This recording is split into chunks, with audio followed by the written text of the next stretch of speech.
What's going on, guys? Welcome to Phonics and Friends podcast. Today is episode 8, and we have a special guest, Kyle Ferguson. How's it going, buddy? It's going great, man. Thanks for having me on the show, on the podcast. I'm happy to be here. No problem. Thank you for joining. I met Kyle at activist events in Toronto. Probably, yeah, I think it was at the cow slaughterhouses at Keele and St. Clair. Um, so he's going to tell us a little bit about what made him vegan and the journey turning into an activist and the new projects that he's doing right now. So go ahead, Kyle. Well, it started about 3 years, or I lived in the Philippines for 3 years, and I saw a lot of horrific injustice, like I was sort of telling you before.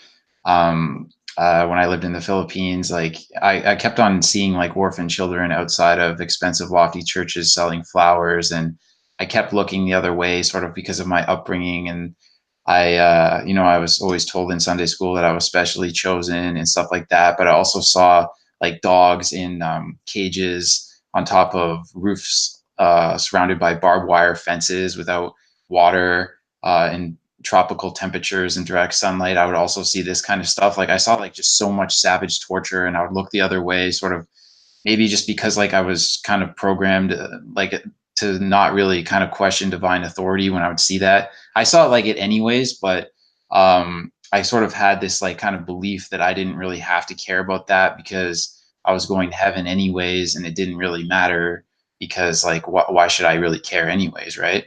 But then sort of it planted a seed in my mind, and then it kind of just kept growing and growing and growing, and then it just kind of got to a point where I was just like, something's like kind of really messed up here. And there's like something to have like on this mug right here is Nikola Tesla, and I found out about him, and I read about him, and I learned that he was like this like infatigable, relentless, amazing person who just wanted to make the world a better place. And he was against animal cruelty, and he was the first person that ever planted a seed in my mind.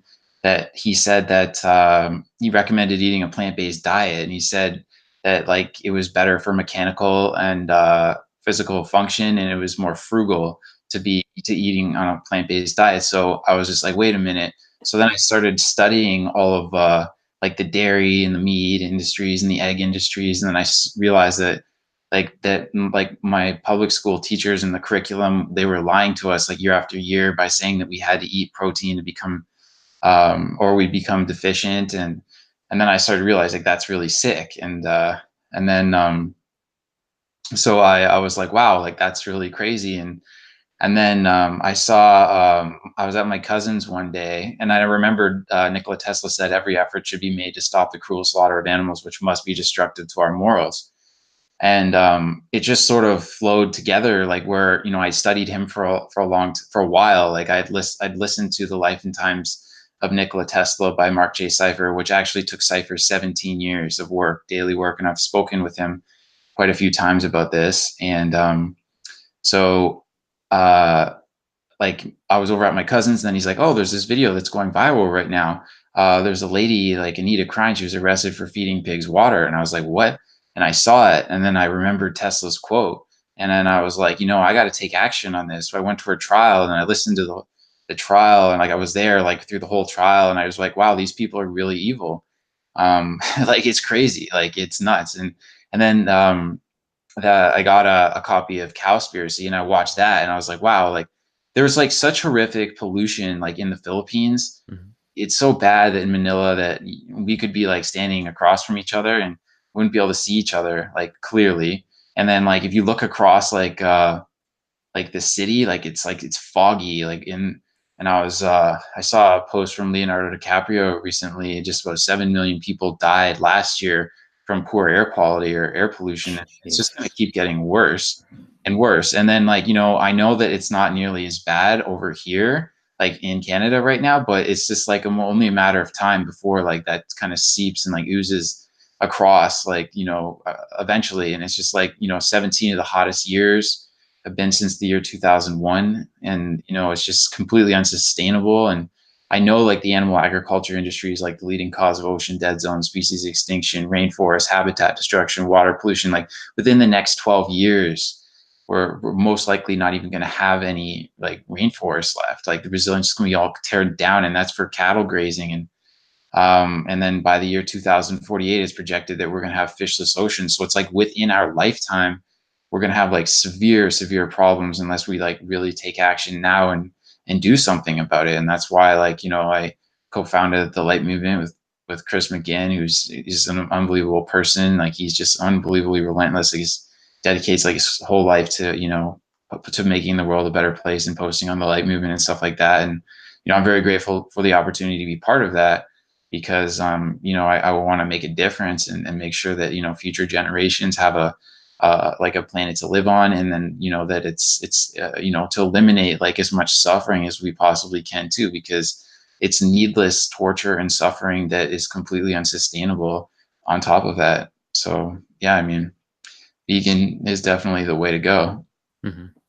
That is very true. It's people don't realize how everything ties into it to start. Like even if people started as a diet, then they eventually get to to the ethics. And once they realize how everything is tied in with the environment and just the unnecessary stuff that we're doing to everything that's alive, like it's pretty crazy. It It's baffles my mind. yeah, it's mind boggling. Like just, you know, that all these like sentient beings who are like little children, like we remember being little children, like they're like little children that are just born into hell, exactly what it is. And you know, it's just it's so sick, and it's so selfish, like that anyone, I mean, a lot of the people are not educated, but I mean, some people just like say they don't care or whatever, but like the only way that we can really do it is just keep building momentum and just keep influencing them like relentlessly and just keep doing it and doing it. And eventually like enough people will talk, and then it will just be a shift in consciousness. And I mean, the momentum's definitely rising. Like we were just talking about, like how, you know, Mark Cuban invested in a vegan dog food company, but it's just that more and more, you know, actions are being taken. Like, you know, just how many more people have signed up, like for, you know, plant-based news, and Light Movement now is reaching about 1 million people a week, like at least 1 million people a week. So that's a good thing as well. And I know that social media is an amazing tool, and Anita Krines and you know, her, you know, fearless action like created a huge amount of momentum for the movement, which was obviously a great thing. Yeah.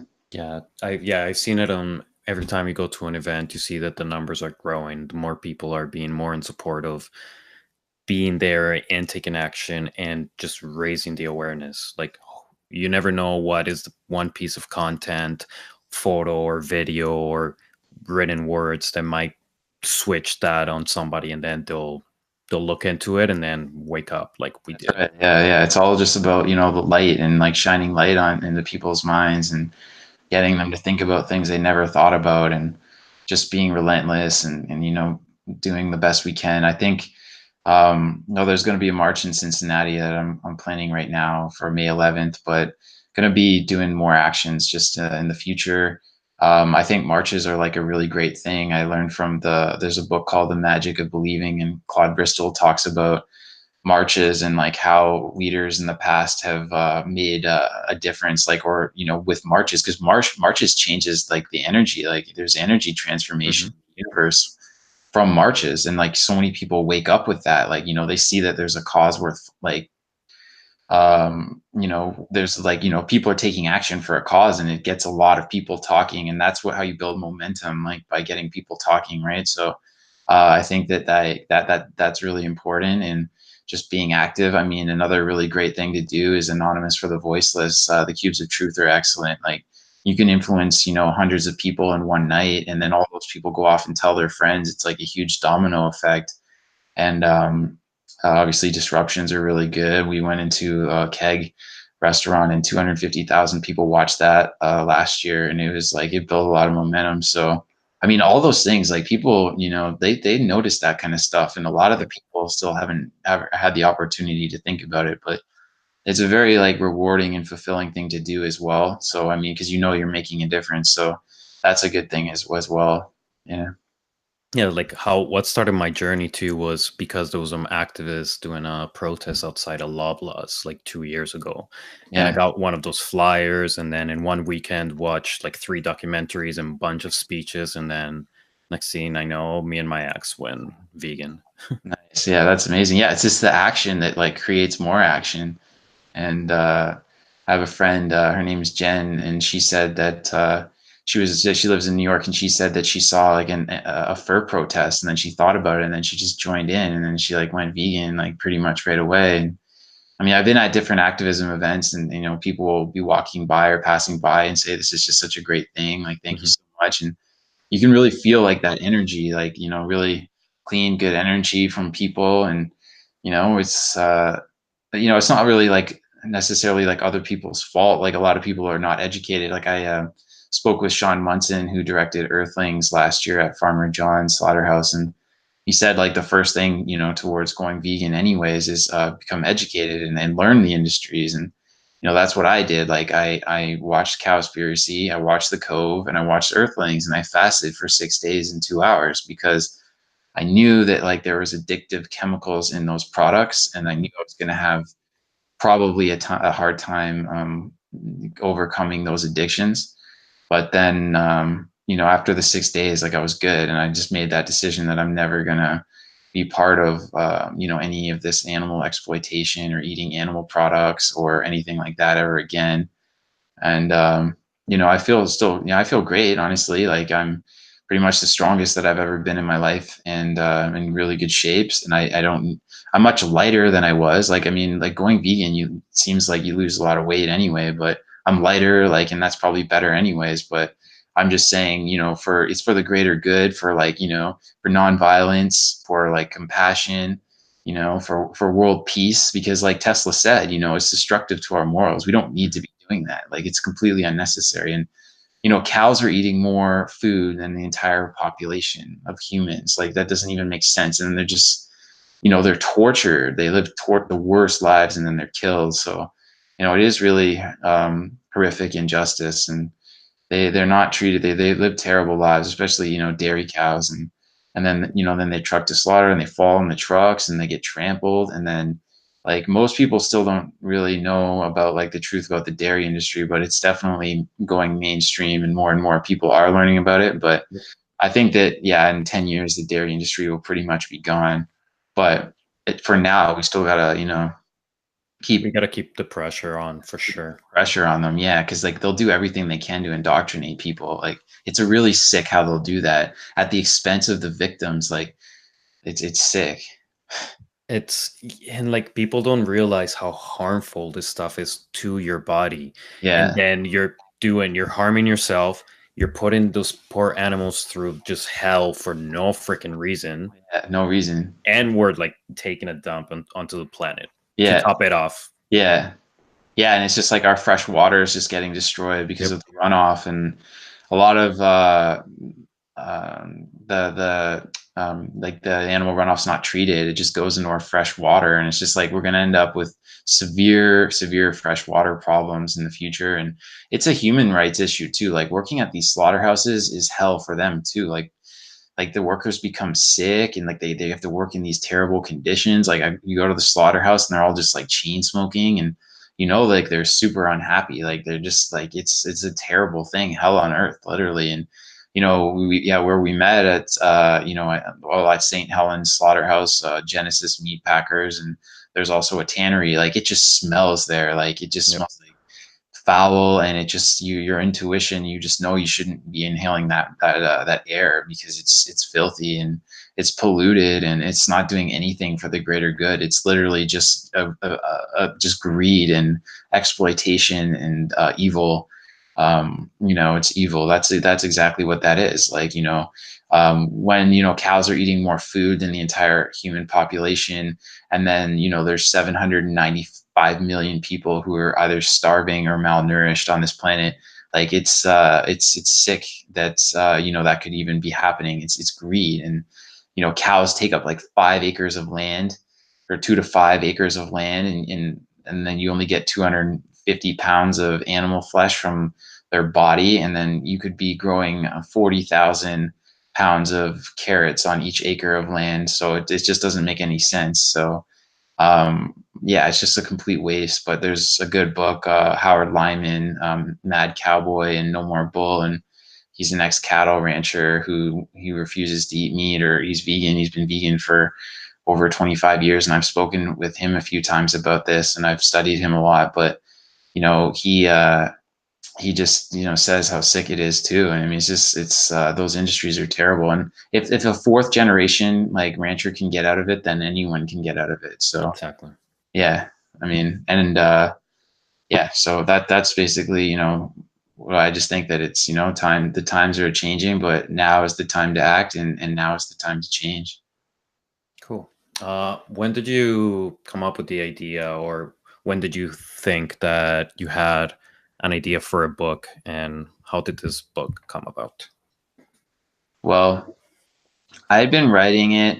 I had been writing like on and off for a while, but the one thing that really made me study and question my faith, or something that kind of just like lit off in my mind, was I was doing outreach at the Eaton Center in Toronto, and I approached a man wearing a Canada Goose jacket, and I told him about like how cruel it is, and coyotes have to eat off their own paws, and like I videotaped this, and he told me that like he's devout Catholic and God gave dominion over all creatures. So I was like, that's an indoctrination, and he agreed with me.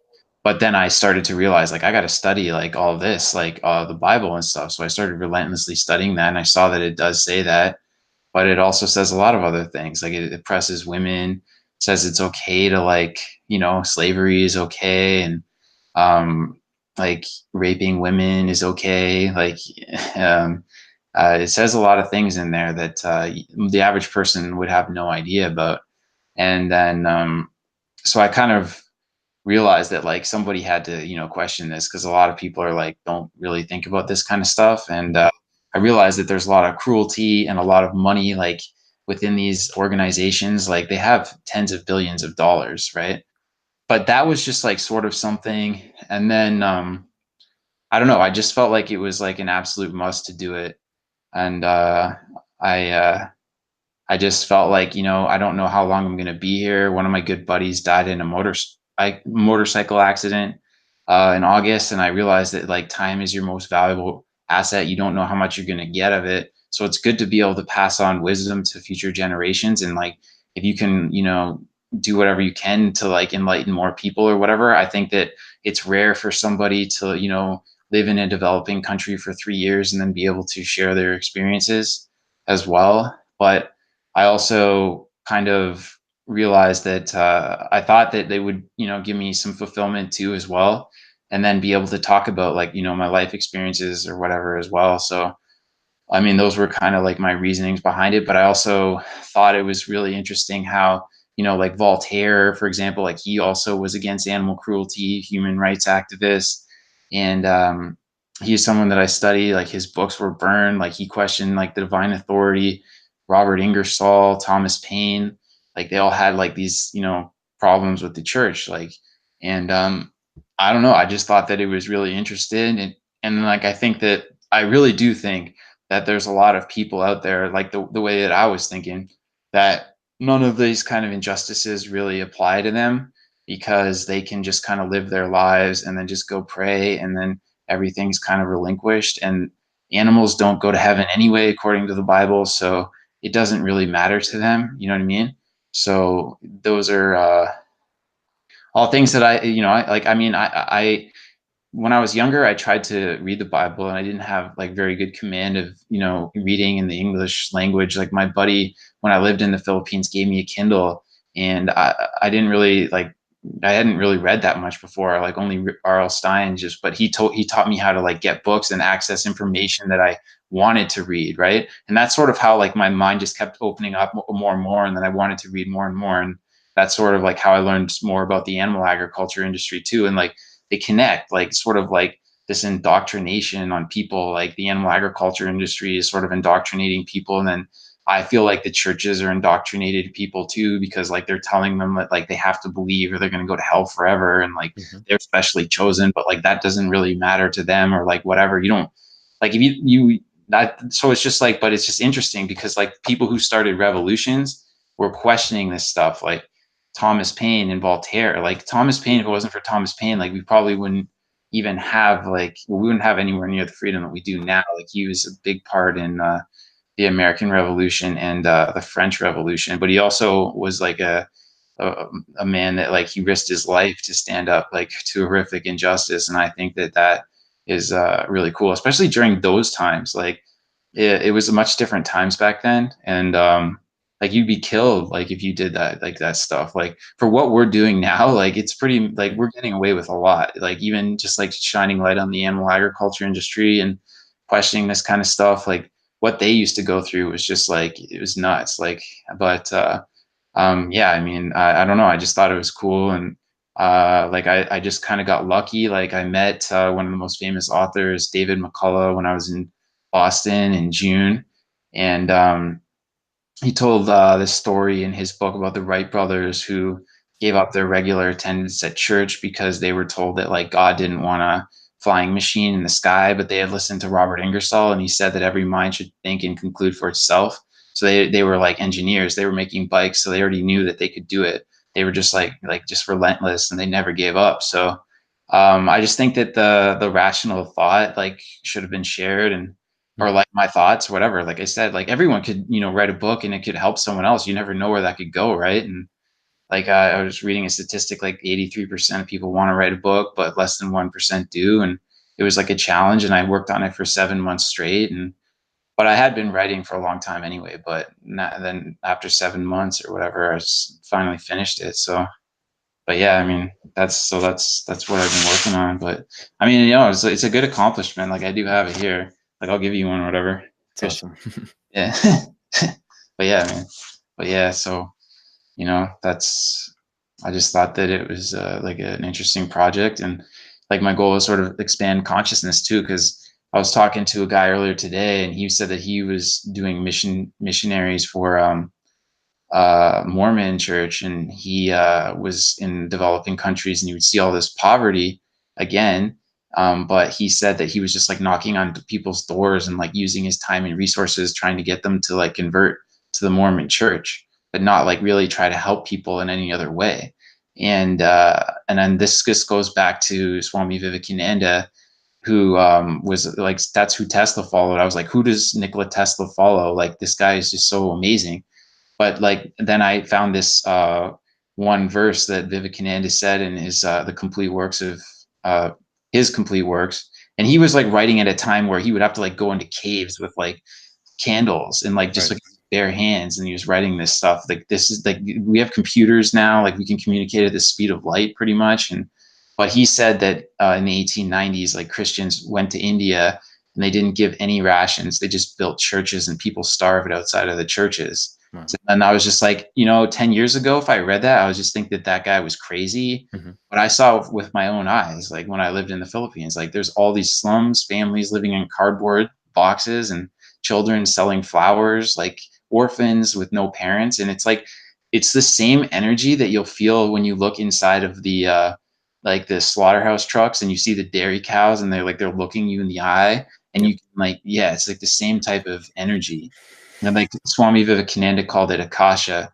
And like uh, Tesla got like a lot of his ideas from the the Vedita, the Vedanta. I'm not sure about like the pronunciation. I'm not saying, but it's like those Eastern books. But like a lot of his like inventions came from from like Swami Vivekananda's teachings. Hmm. So it was like really important. And I'm just saying that you know, it's just, you know, if there's like some kind of like horrific injustice out there, like people should be knowing that it is a horrific injustice instead of sort of living in a bubble. But the thing is that, you know, um, like yeah, it's just crazy. It's the same thing as the animal agriculture industry, like being told that like you need to like eat meat and the animals, and then there's just like so much suffering, and it's like just the biggest lie too. Like it's absurd. And like that's why, like, you know, I dedicate a lot of my time to like just doing activism and talking to people and pamphleting people and all that stuff. So you know,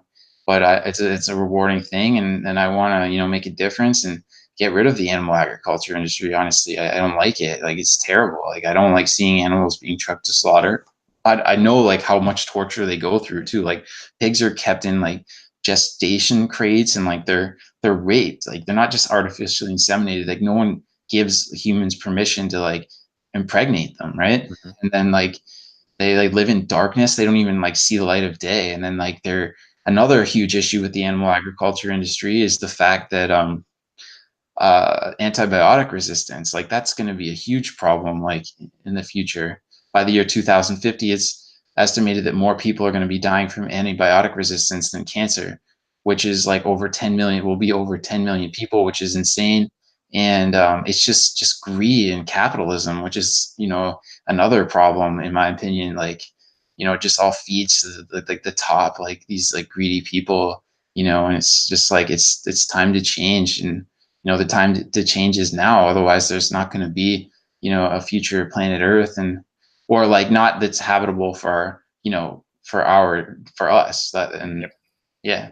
So that's Based on like the outreach that you've done in activism, which generation do you see gets the message more like to the core, or are more willing to do the change? Like your generation, the newer generation, or have you seen some uh, like openness when it comes to like very very old generations? Well, when it comes to the older generations, they mostly, for the most part, they'll say that they agree, but there's not really just much that they can do about it, or Right. maybe they just don't really care. They've sort of just kind It's of too late for me. I'm too old. it's too old. Yeah, yeah. Oh, yeah, but you guys have got to deal with it now. And then they'll sort of like they don't really they kind of just brush it off. But Mhm. I would say like the millennial generation, or like people who are around my age or younger, care a lot more. I think that the older generations sort of set in their ways, and they're just kind of getting ready to pass on. They don't really care that much. I think that like there's just like human ego, like this, like is selfish sometimes, like they don't, some people, I'm not going to say that everyone is like that of the elderly generation, but there's enough of them that when you're doing anonymous for the voiceless or outreach, that you notice that some of them just don't care. Like, they Mhm. just don't. But like I said, like there are like a certain percentage of them that do care. And but I mean, it's just like the whole thing is, though, if we can just kind of get enough people, like Howard Lyman says, the one thing for outreach, and I try to do this, is try to go after people who you think are leaders, because like there's going to be some people who even Yep. rebel against you. And he said that we need like 11% of the population to kind of think the way that we do, to have like a revolution or whatever. Like, I mean, it's happening more and more every day, but we really need to be doing even more than we are, or like get more people involved in it, Yep. because that's really the way that we're going to be able to do this thing, or like shift this the people's consciousness, because still like a lot of people need to be educated on this stuff. So it's really great that social media is a great tool, and it's really great that more people are vegan than ever, and that's awesome. But I have had amazing conversations at the Anonymous for the Voiceless, the Cubes of Truth, and it's really great because most people don't see that. Like, they never see it. Like, we're so like exposed to it. Like, we see it like all the time. Like, my whole Facebook, my whole Instagram is just filled with it. Like, Yep. that's all I see. Like, like all I see is torture and suffering and like animal exploitation. But it's like, I feel like if I don't like do something about it, like a good quote that I learned from Dan Rather, like, if it is to be, it's up to me. Like, we can't rely on anyone else but ourselves, right? And then there's a really good book by Robert Cialdini. It's called Influence, and Charlie Munger, who is Warren Buffett's longtime investment partner, says that's the greatest book that the investment that you could ever make in your life. And I mean, the two have made tens of billions of dollars together. So as someone who's like that smart likes to say that, I learned a lot from that book, and about influence, and in general. Like, you can lead a horse to water, but you can't make it drink, but you can certainly continuously influence that horse. And you don't have to tell them what to do, but you can just keep showing them the truth. And then maybe you'll get lucky, and like the light will go off in their mind. And then, um, some people, it just kind of takes like a couple of years. Like Anita Krines, she told me it took her mom 10 years to go vegan. So it doesn't always happen overnight, and people need to be influenced, and influence as many ways as you can. Like, there's like, truthful posts, there's graphic posts. Like a lot of the graphic posts get censored now, though, sort Yep. of like trying to figure out ways to kind of glitch the algorithm by putting pictures in there and then like putting it on our own wall and then putting it into Facebook. Like we put up one the other day. It's still up. It's got like over 6,000 views now, but like the average one is getting, taken down after about 1,000 views. So Yep. we're always trying to adjust and figure out ways to get, the information out to more people. But I highly suggest, everyone to, make their own Facebook page and then join as many groups as you can and then share it to them. But another thing you always gotta concern, don't share it too fast because you'll get banned. Like I just keep getting banned from sharing as well. But I know that got to be relentless and never give up. So I think that that's really crucial to the whole thing, and just understanding that like there's adversity, and just kind of I try to do my best to stay grateful and understanding that these people have been indoctrinated for thousands of years, and we're sort of like the age of new thought, like in a lot of ways. I mean, we really are, because people haven't been thinking about this. Like 100 years ago, there's even more savage. The world is still super savage, but people are waking up, which is an awesome thing. And I'll just keep fighting until the day I die. Like I'm just not going to stop. Like it's just that evil, and I just don't want to stop. And I want as many people to go vegan in my life as possible. Stop this insanity and whatnot. So yeah, but yeah, so that's what I think. And yeah, the one thing that actually does keep me really hopeful is too that like we're just sharing the truth. We're just trying. We're not coming up with any crazy things. It's like, look, this is what happens, and that's it. So it's like half the work is almost done. You just kind of have to sometimes relate it to your own story so people can maybe relate to it. And the beautiful thing is like every person has a different way to get to that conclusion. Like with my mom, for the first 6 months she didn't want to listen, and she finally like realized that health wise she wasn't too healthy, so then started looking that way. And then one of those recommended videos after a recipe gave her like a lecture from a teacher, 101 reasons to go vegan. It was friendly, it was very smart, educated guy. She listened to that, and then she's like, I get the ethics now. Yeah. That video was on top of the light movement for a long time, and it got like 20 million views or something like that. And yeah, that's an excellent thing. And I think that yeah, it's true, because people, you can't really push them into it because they're like sort of indoctrinated by the whole system and all the conditioning. Like like Mhm. those commercials that they put up, like they're just sick. Like it's like, oh yeah, come eat this fast food. Like they don't really show you how it's made or like the torture and suffering that's involved. They just show you like the finished product and like Yep. flash it all together and make you like kind of want it like subliminally.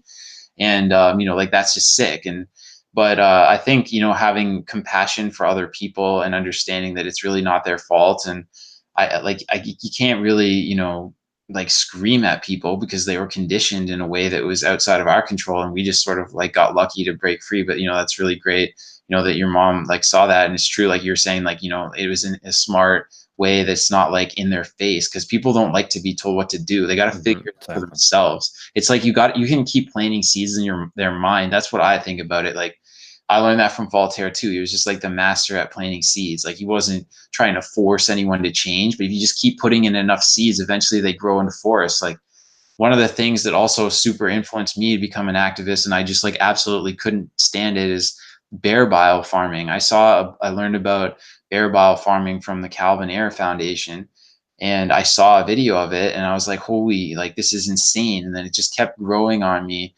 And like that was another thing that I saw, like even before Anita Krines. It was around the same time as Nikola Tesla that I was learning about it. And I was just like, wow, that is so evil. And I just seen so much torture and suffering. And I mean, like I studied finance for like a number of years and wrote about finance for a number of years as well. And then I read this book, Life is What You Make It, Find Your Own Path to Fulfillment by Peter Buffett. And in that book, he talks about how no one asked to be born. And he just talks about how like anyone, you could have been born in New York City, or you could have been born in like South Africa, or like in the middle of like anywhere, right?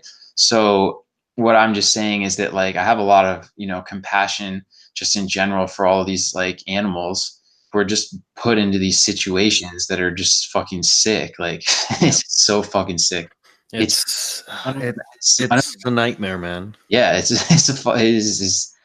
so sick, and it's just like even for bears, like bear biles, it's not even there's no like scientific evidence whatsoever of that actually being good for the greater good for human, like like drinking their bile, but they're kept in these filthy cages for their whole lives, like size of a telephone booth. Like their consciousness is being born into that. 30 years, they just like have these dirty needles stuck into their stomach like for 30 years they don't even get out of the cage. Like how fucking sick is that? Like it's so sick.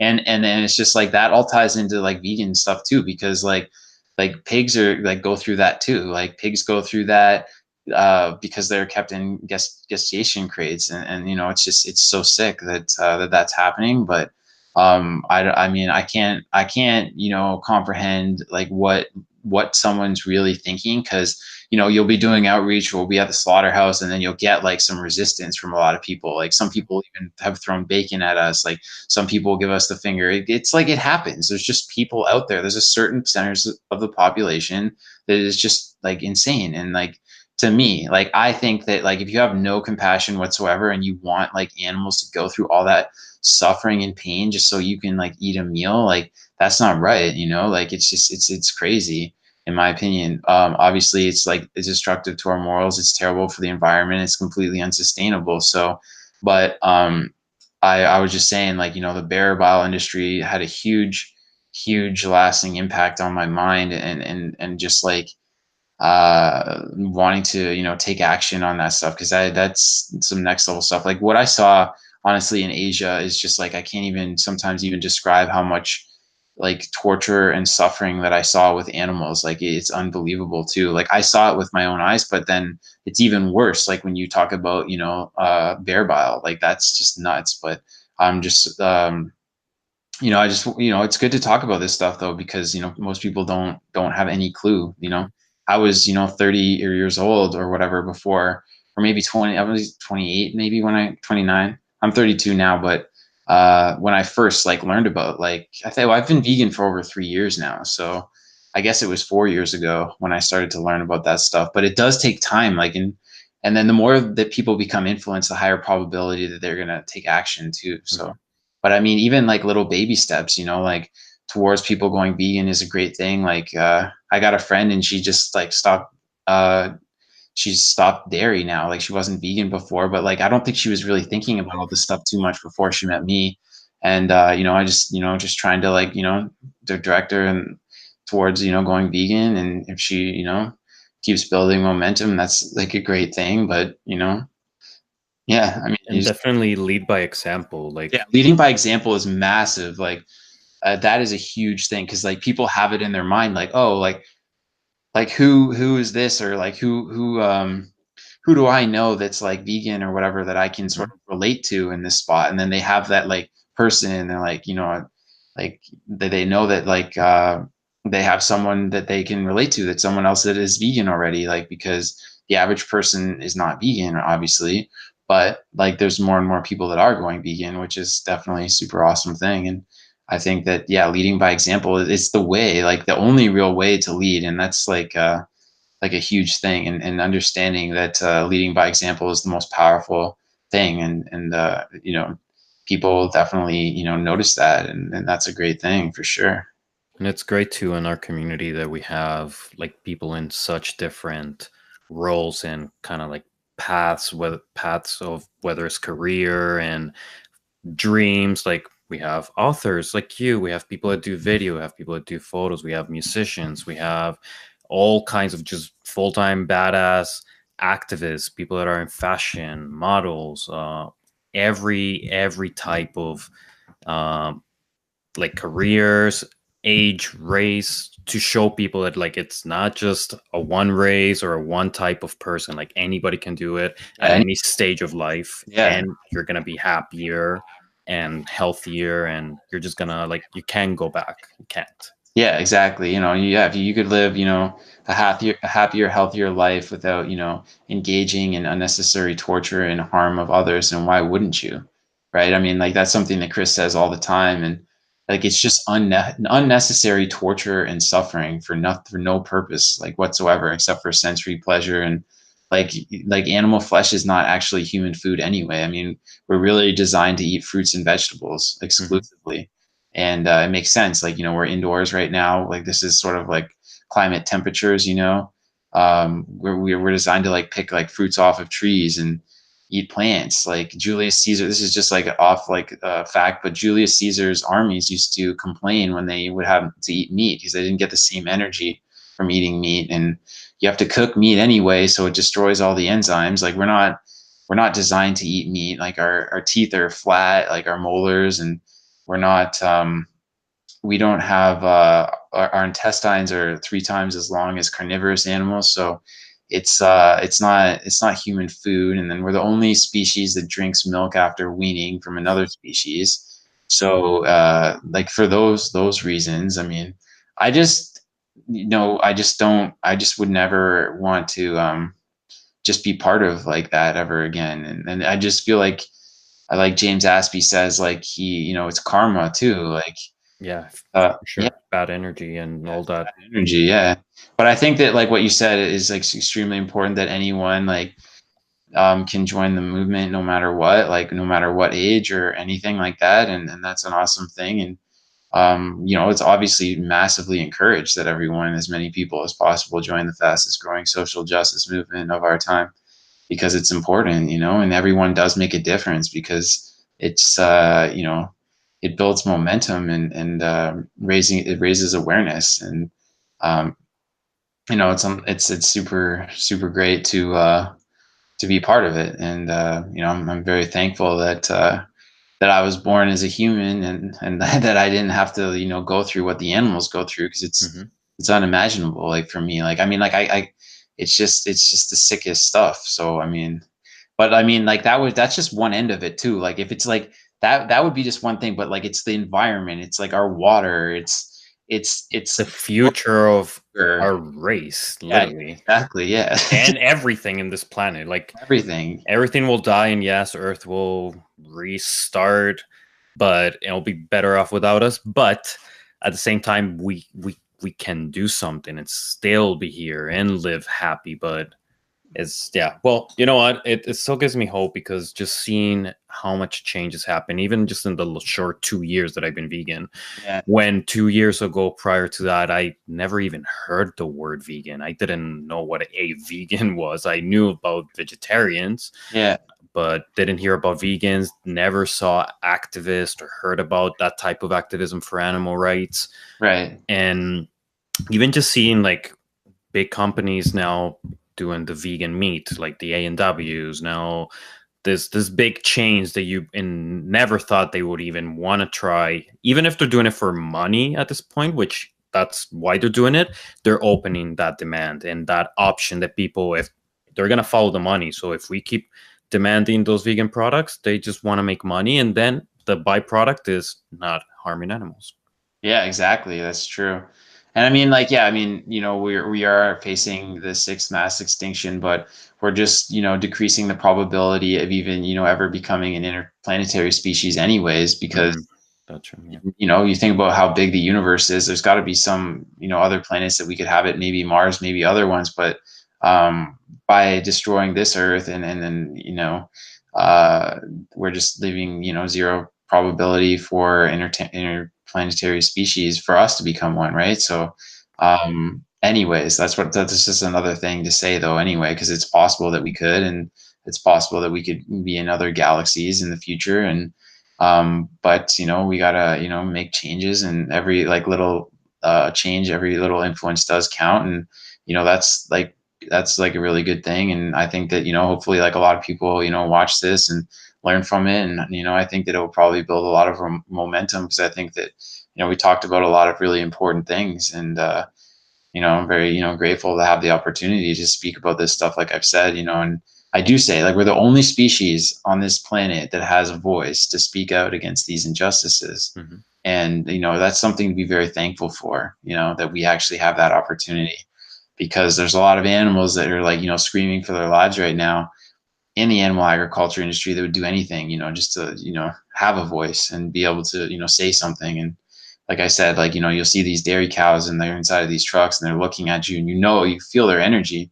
like just coming into you, and they don't want to be in there. They know they're in there. Like, it's just sick. But that's why I was just saying, we just got to, do our best to encourage people to go vegan and become activists, and do everything that we can to, make the world a better place, and eliminate as much of this unnecessary torture and suffering as we possibly can.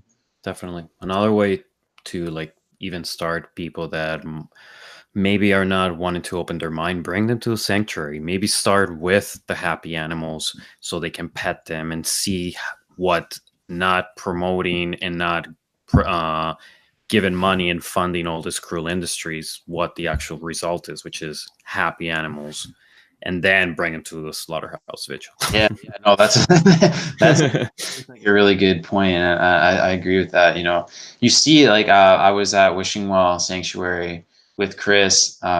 This was last year, and there's a goat named Jinx there, and he knows his name, and like I would say, hey Jinx, have you ever been to Wishing Well? No, not yet. Okay, so yeah, so Jinx is there, and then he'd come to me like he's like a little dog, like I would like pet him, and then like we were helping out doing some volunteer there, and then it was nighttime, and like Jinx went away, and I was like, "Where's Jinx? Where's Jinx?" And then he like pulled his head out and looked at me like he was listening, and like he knew who he was. He knows that I knew like animals are just so smart. Like one of my best friends, his name's Tim, and he's got a dog named Riley, and actually she was actually probably one of the biggest reasons why like I'm an activist too, because I was supposed to go back to the Philippines after living there for 3 years, but she went into my bag and ripped up my passport, and she went through like a lot of like cables and my laptop, and she took it out and she ripped it up.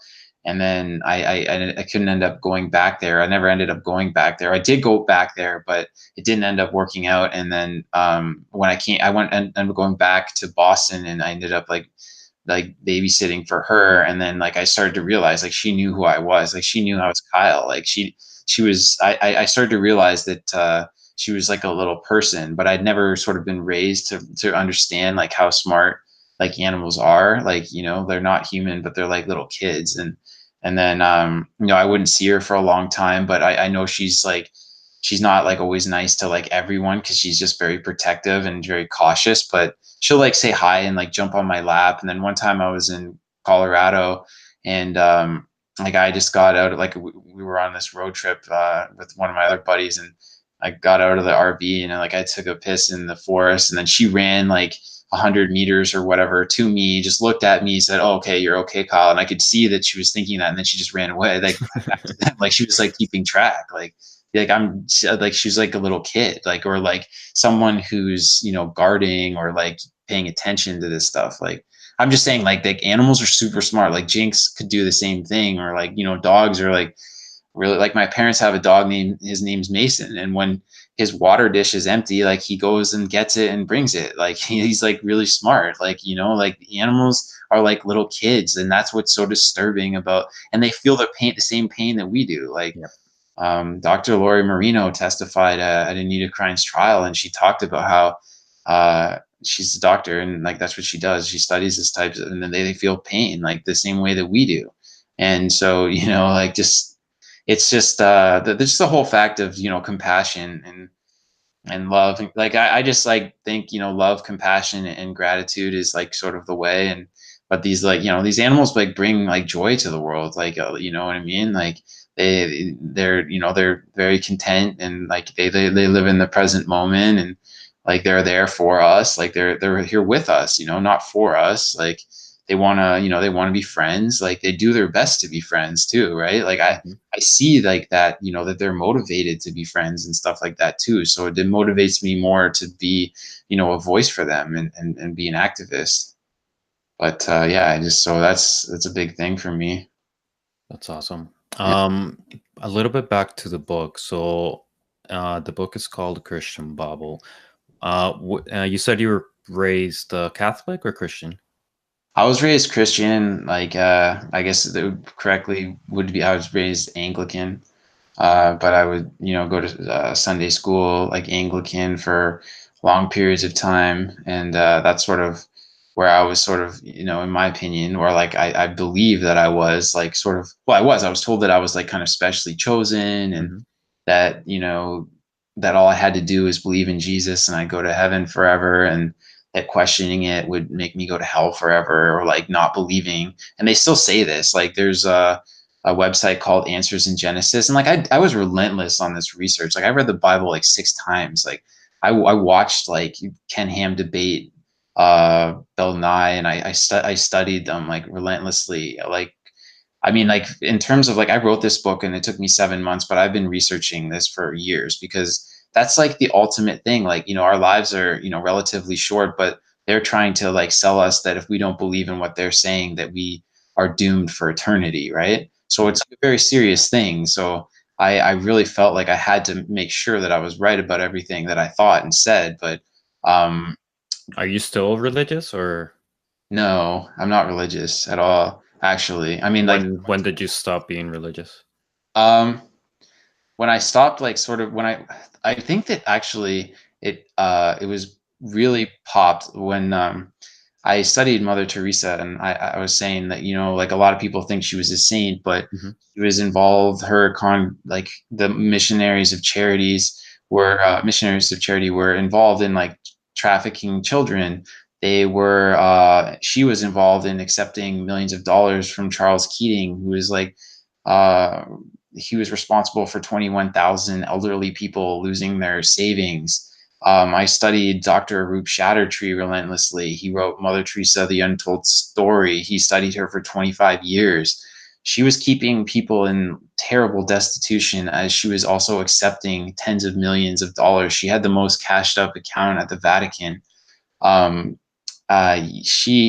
just this types of horrific injustice like sort of made me, I connected it to what I saw, like when I saw the orphans outside of these expensive lofty churches. I realized like it's not right, like. And but like, yeah, like she was reusing needles on people, and then when she became super sick, she went to Scripps Hospital and she was treated by Dr. Tierstein, who's like a expert cardiologist, and I was just thinking, wow, like this is really sick, like this is messed up. But that was another thing that I you know, I a lot of people thought that like she was a saint, and then I realized that they manufactured like these miracles 10 years after she was dead. And I spent a couple months like literally just writing and studying her.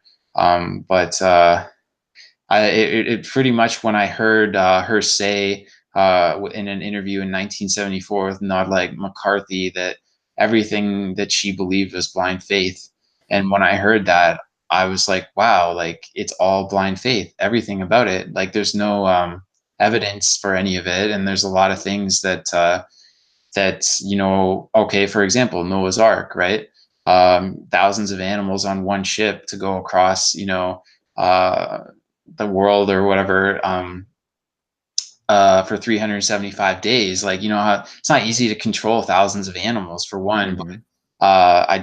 And then it was just like there's animal sacrifice as soon as Noah gets off the ark. And then he's offering, you know, the Lord God burnt offerings. And I was just like, this doesn't make any sense anyway. Like, one, like at the beginning of the Bible, he's saying that, like, I give you, like, you know, seeds for like telling everybody to eat like fruits and vegetables and stuff. And um, there is like a gospel of like the Essenes, or uh, that where, you know, Jesus is recommending to eat like plants and fruits and stuff like that. But like he's also warning people about, like, you know, the devil and Satan. And I learned from like from the book Beyond Beef: The Rise and Fall of the Cattle Culture, that Satan came from the Methanic cult, which, like, Christianity was chosen by Emperor Constantine in in the year 316 to come into the Western world. Like, it was his decision. But like the devil came from killing cows, like like torturing the shit out of them. And like that's how it was. Like the Methanic cult worshipped cows. And then, but they would like they'd have like these blood sacrifices, and like what they did, yeah, they would be like eating like cow testicles and shit like that. It's fucked up. Wow. Yeah, messed up, man. Like, I don't know, you have to read it. But that's when I also started to realize, like, wow, like people are just savages, man. Like, And then I realized that like Christianity took like the birth date of Christ on the 25th, and that came from the Methanic cult as well. So I mean, there's just a lot of things in there. I learned from Thomas Paine, like if a book is to be written by God, it should be examined to the utmost. Like it should be perfect.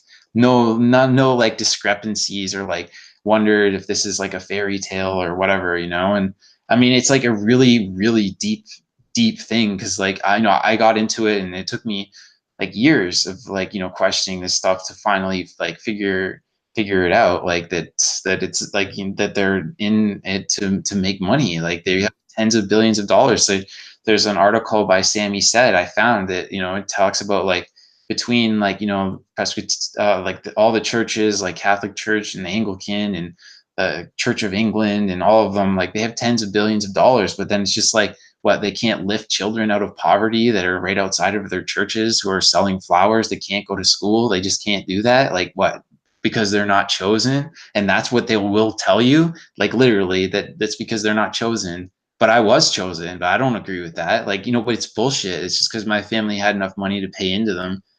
That's what I'm saying. But I mean, like, I'm not trying to offend anyone. Like, Robert Ingersoll like said that every mind should think and conclude for himself. But he had a huge impact on like our technology because he influenced the Wright brothers to think for themselves. And that's what I'm trying to do. I'm like saying, well, here's the truth. Like, think for yourself. Like, I'm not trying to like force anyone to change or anything like that. But I'm definitely trying to like promote rational thought. And I mean, it's just like, you know, the Pope like didn't go vegan. Why isn't he not vegan for Lent? Like, it's like the biggest problem ever, and he's not vegan. And why is that? Like, is it really like too much of a sacrifice, or is it just because there's just so much money involved? Like, you know, for him, like he just can't do it, right? And I know he was offered $1 million, but like, uh, I don't know, man. Like to me personally, like there's just so much suffering, and he knows that there's so much suffering. But like, there's tons of other cover-ups within like there too. Like I'm not sure if you're familiar with Spotlight. I didn't even talk about like children being like, you know, covered up, like the molestations and stuff like that. Like that, tens of thousands of children have been like abused and like exploited by like, you know, by the Catholic Church, right? And then that's not even something that I even talked about, but it was something that was on my mind. And like I see that like that whole thing is like, you know, like I wouldn't want to bring my kids in there because I wouldn't feel safe about it. Like and it's just like I've talked to one of the men that was in Spotlight. I'm friends with him. And he's in it.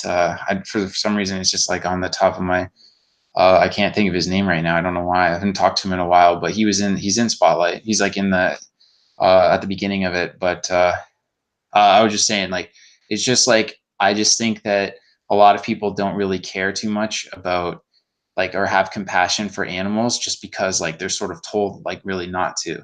And like I did find like a line, and I study this a lot about like, you know, how animals don't go to heaven and stuff like that, and animals are just animals. But I didn't just hear that in church or whatever. But I thought that it was like a really cool topic to discuss anyways, because or like maybe not even just cool, maybe just it was just that important, like it was really that important that I had to, you know, say that, you know, there are, you know, childrens that are just being disregarded when they could be saved. Like they could somebody could do that, and they're like they're vulnerable children too. Like who the hell knows if someone could just pick them up like off the street, like they're little kids, like all hours of the night or whatever. Like I saw it like not just once, I would see it all like a lot in Manila, and then I moved to Baguio, Philippines, and I would see it there too. And it's just sort of like I just had like a total like just look away like attitude before. Like I know like now, like I mean, I would have done something if I saw that now. Like I'm not just gonna let, you know, children just lay on the street or just be on the street, like, you know. But I haven't like seen that here, obviously, and I've been more so focused on like animal rights and stuff like that. But like that forced me to care, and hopefully, you know, some people like that read, you know, this book or whatever, like will care more too now, especially people who like have power, you know. Like that's the way I see it. So I wasn't like really focused on like my real focus was, yeah, just to write this to get the truth out there and get people like really thinking about like why is this. And then um yeah, that's basically, you know, the reasons why I did it. But I thought, you know, that it was important, you know, for people to know like kind of about the Wright brothers and Thomas Paine. Like I studied him a lot. Like that guy was a really, really important person. And, you know, he said that like things like that got me thinking a lot, and he encouraged me to care more about activism as well. So I was really kind of, you know, thinking that it would be awesome to get more people involved in activism and fighting against injustices, right? Like Hmm. that we need more of us, right? Like obviously, but there's a lot of different like causes to fight for or whatever. But veganism is like a huge one to go for as well. But human rights, it's like animal rights is human rights too. It's both, right? So it's you know, it's really super important stuff. Like to me, it's obviously critical. It's like the most important thing we could do. Like there's a danger of our planet like becoming, you know, like Venus, like that could, just because like too much gas just is in the atmosphere, like, and I mean it could happen if like if it gets to a certain point, like it Yeah, is if we don't change it now, like we have what, 10 years they say? yeah, like something like that, probably 10 or 12 years before like before the, you know, if I don't know, like can we, you know, survive like without rainforests, and can we survive without oxygen in the oceans? I mean, I don't know, like I don't think for long.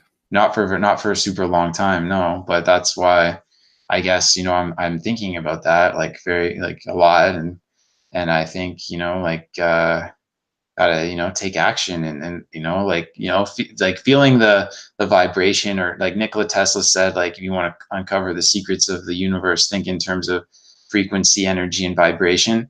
And when you're like out there, you know, having good conversations, or you're posting on social media, like you get the vibe that, you know, like you're educating people. And like we live in like this backwards like society where, like, you know, like Barbara Corcoran, for example, like she's on Shark Tank, she said that like public school was like jail for her, and it sort of is. It's like this like Mhm. closed in thing where they're like trying to close in your mind and like tell you that you got to like do this and that, and like scare you.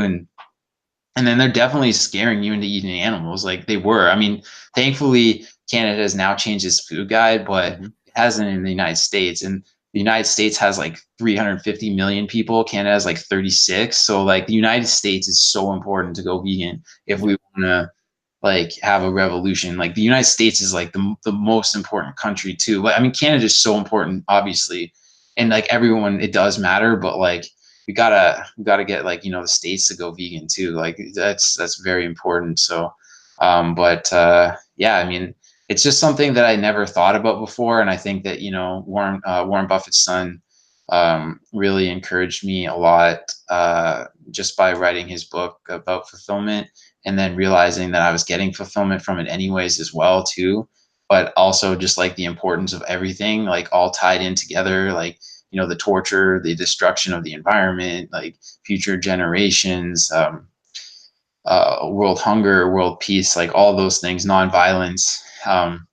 And then, you know, even from there, like then, you know, like, and then I started to learn about even more stuff like women's rights. Like women are just like get beat and stuff. Like, it's terrible. Like I was at the women's rights march recently, and that's super important too. Like it's really, you know, like, yeah, there's a lot of issues obviously, but like once you start killing animals and stuff like that, like there was a guy that my uncle was just telling me about, like his name was MacArthur, and he was on a chicken farm, like he owned, his family owned like a chicken farm, and then he ended up becoming like a serial killer. And like I feel like there's such a connection between the violent thoughts and then people's violent actions. And I think Definitely. if you're thinking that, oh, there's like tortured dead animal on my plate here, there, like slaughterhouse food, like that goes into you, that energy of like their tortured souls like goes into your body, and without you even realizing it, it makes you more of an aggressive, angry person because of Mhm. that energy, like the kasha, or the energy, whatever that it is, that like Swami Vivekanand would say that, or like Tesla, you're putting that energy into your body, but you also are subliminally knowing that those animals died like miserably and screaming, and you know, and then you're just like projecting that out onto other people in the universe, right? And then of course it's destructive to our morals. That's why like it hit me so hard when he said it's destructive to our morals, and every effort should be made to stop the cruel slaughter of animals. Like when he said those two things, like I was like, wow. Like, and this guy literally did not like do any of his like amazing works for like financial gain or anything. Like he did it to make the world a better place. That's Mhm. what he cared about. Like he wanted to help people. Like he wasn't doing it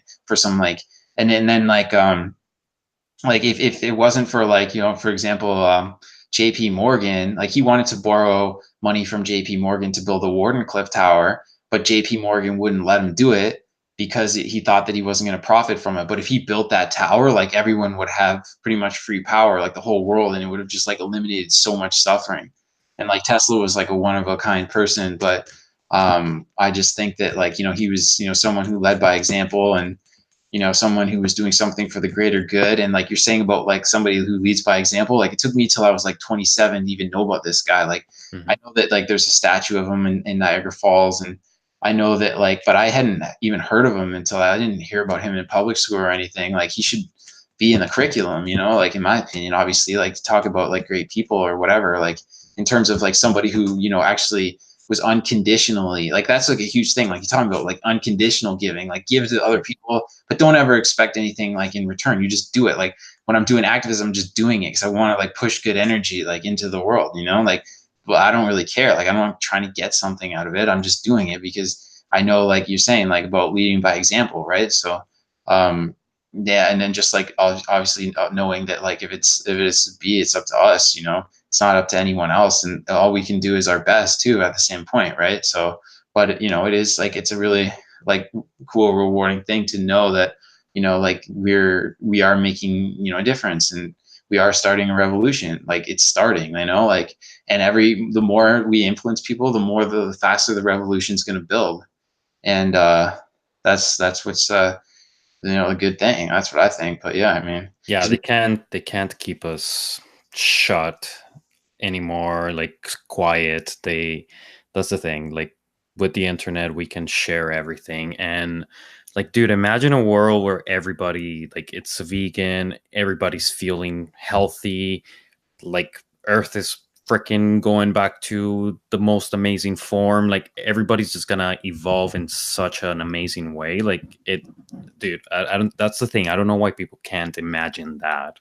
well, yeah, you got to believe though. Like that's a huge thing too. Like the belief, and well, because they need to see it. Like a lot of people can't just imagine Yeah, things. That's true. another thing. Like you because we can see something doesn't mean that their mind can see that, right? So they need to, be influenced, and like that's what I was saying about the book influence, and just like having conversations, and posting on social media and getting people active and being in different groups, and stuff like that. That's awesome, and that's amazing, and all that stuff. But like as in terms of why, yeah, they just don't have like the same thinking patterns as like we do or whatever, maybe just from luck or whatever, or like experience. I was telling this I was talking to a guy today just about the animal agriculture industry, and like how like living in a developing country changed my opinion to like never ever want to waste food, like ever, like any kind of food or anything, just because like I've seen so many people like so much less fortunate and stuff like that. And I just said, like before when I was growing up, like I had no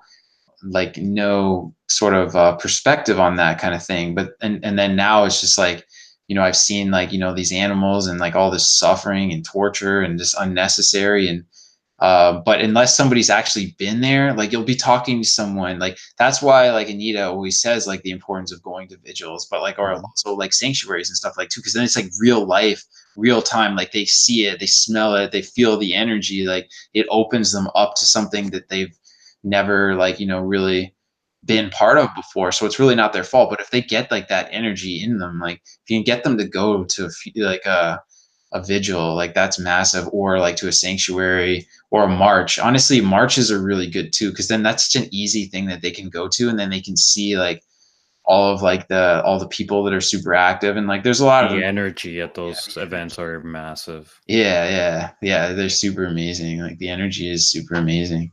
So yeah, I mean, it's like it is like it's like um it's infectious, like it's good. It's good to be around other like-minded people, but it's good to be building momentum at the same time. And it's a great thing for sure. Yeah, and it's also like we're coming from something that obviously, because it's a minority, a lot of people are even just afraid to even want to look into it due to that, right? Like they don't want to be cataloged or put in that box of like, because there's obviously a lot of people just don't like vegans, and the problem is some of the ones that have been a little maybe too alienating. Obviously, those are the only ones that people remember. So that's how it ties into, like you said, with lead by example, and we got to show people that we're not crazy, that you can still be a badass, you can still do everything that you loved, but in a vegan way. And once you open your eyes to veganism, like now you think of ways to implement maybe your passions with a vegan message now. So like you're a fashion designer, you start designing vegan stuff. You're an artist, maybe you start making paintings about animals or writing poems and songs about animals, doing films about animals. Like people don't realize how you can like just continue doing what you love while still spreading a message and awareness. Like we're not expecting everybody to be outside a slaughterhouse with a sign. Some people can do it, some people can't, and that's fine. Like there is so many ways to just promote the message while still making a big impact, right? Oh yeah, definitely. I agree with that. And actually, that's, we were saying about like leading, or I was saying about like leading horse to water, but you can't make them drink. But, sometimes like if you are too angry with somebody or whatever, that can just completely turn them off of it. And then they Mm-hmm. just don't want to be part of it. And I've talked to a lot of people. There's a really good book. It's called Emotional Intelligence by Daniel Goleman. And that really sort of helped me understand the importance of just having emotional intelligence in general. Like you can't just like start screaming at someone because they've Right. got like something like, like they don't understand, they don't know any better, like you said about leading by example, like planting seeds. But you can actually do like harm too then if you're just like, because like, yeah, like angry vegans that are like, I see like some people like telling people like to like die and all this stuff, like Yeah, vegans, like like that yeah, makes no it's so sense. absurd. And it's just like, I just think that love is the strongest emotion. And I think that just having, sending like just pushing love into the universe, and that will like change people faster than like being angry with them. Like it's just like it leaves way more of a seed in their mind. And because what happens was like, and I've talked to people and they're like, oh well, yeah, Kyle, like you you did you talk to me in a way that like most people don't. Like a lot of people are just like yelling and screaming at me. But what happens is then if you don't plant really good seeds on them, then they run all to their carnist friends, and then they have like these carnist parties, and like and then and Yeah, then they talk about like vegans being crazy, and then they all like go off like indoctrinated themselves into thinking vegans are crazy when that's not true. Like and but I think that it's important to understand that we can, yeah, we just got to lead by example, and have like a strong EQ. A lot of people don't think about like there's the IQ and there's EQ, right? And EQ is just about like being able to control yourself and like not like hmm, start screaming at people, like because everyone will just completely disengage with you and just say you're a loony bin, and like because like they're indoctrinated. That's the whole exactly. point. They don't they don't know any better, and like they're super indoctrinated. And then you're just coming at them and you're screaming, and they're just like, this person's just completely like out of their mind. And you just don't want to you don't want to have that, obviously. So, or like we just don't want to have that image, like it's not helping the movement. Like I can understand if somebody's wearing fur, like then you can just freak out at them. But Hmm. even for the most part, then like you'll see these people who are walking their dog and then they're wearing Canada Goose, and then you'll ask them why they bought it, and they're just like, I don't know, like everybody else was wearing it, or they're not really Yep, thinking about it. You gotta sometimes give them the benefit of the doubt. A lot of them are like not really thinking people, like they're exactly. really, and they don't know any better. And humans are like animals themselves, and a lot of them don't have the time to research this stuff, and that's why it's important for us to educate other people, because they don't, I mean, like that's just the way it is. Like otherwise they just like go off living fully indoctrinated lives and don't think about it. And that's why like activism is so important. And if, like example, like what we were saying before, like with Anita, like she started this whole, like a lot of this momentum, like, and we continue it. And but if she didn't do that, then then we probably wouldn't have this conversation. And like I'm sure like a lot of people are going to watch this this podcast, and but it's just amazing how it's like the butterfly effect of you know um that we're all sort of connected too, Mhm. and but I think that just the whole thing about, having strong EQ and not like going bananas on people. But I mean, that's my opinion. I mean, I don't know. Other people have different opinions on it, but we just don't want to be known as like an angry, crazy movement. Exactly. I think there's a time and a place for maybe showing more passion, like Yeah, at a march or there's some kind of rally. Then yeah, maybe you're not yelling at someone, you're yelling at, like, you're just voicing your frustration about the industry or about whatever it is that you're doing activism for. But yeah, definitely knowing how to talk to people, keeping it friendly, showing, like, just welcoming that they'll be like, you know what, I talked to this vegan and he was pretty cool, or like, you know what, he took me, or with friends, a good way is take him out to a vegan restaurant that like has really really good food, yeah. because then they're at a vulnerable place, everybody loves food, and then if they're happy eating, they're going to be open, they're like, okay, this is amazing, tell me more. Yeah, exactly. That's right. You want to leave like that seed in their mind where they think that you're cool, or like they think that, like they're going to want to check it out. Like they Mhm. don't want to like have like this memory of you screaming in their ear about you know what I mean? Like about Guess, honey, how was your day? I was called a fur hag today. yeah.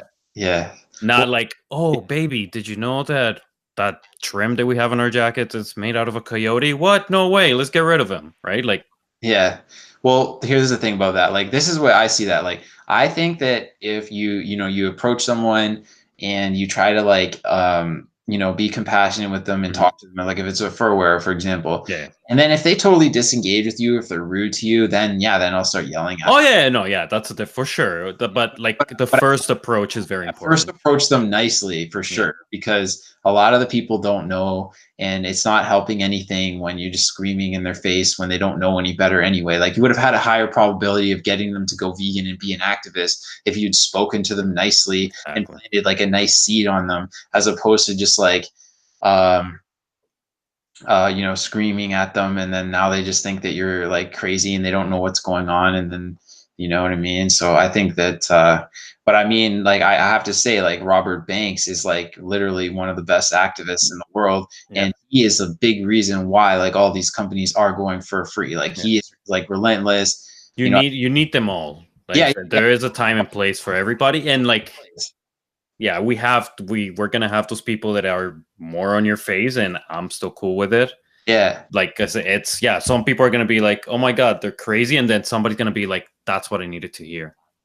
Yeah, exactly. And that's the whole thing. And with him, like he gets some really good footage, and he's like a really good leader. And I've been to different protests in New York and anti-fur marches and stuff like that. And but he's relentless and Hmm. outspoken, and he's definitely started like a huge thing against like the fur industry. And like I do talk to people when I see people wearing Canada Goose jackets and stuff. Like I've talked to the CEO of Canada Goose. I walked right up to him, when I was at Yorkdale Mall with Chris McGinn and Vincent Ma, and we met him, and like we made a video about it, and we videotaped it. And but I tried to talk to him nicely, at least at first, and then we just kind of followed him around, and like he was getting really pissed, like whatever. But he's responsible for a lot of animal torture that's completely unnecessary, and it bothers me a lot. Obviously, it's crazy that people are wearing like dogs on their coat. Like, like it's just so crazy. Yeah, it's yeah, that's another part of, like, once I watch Earthlings, I'm like, why, what are we doing? Yeah.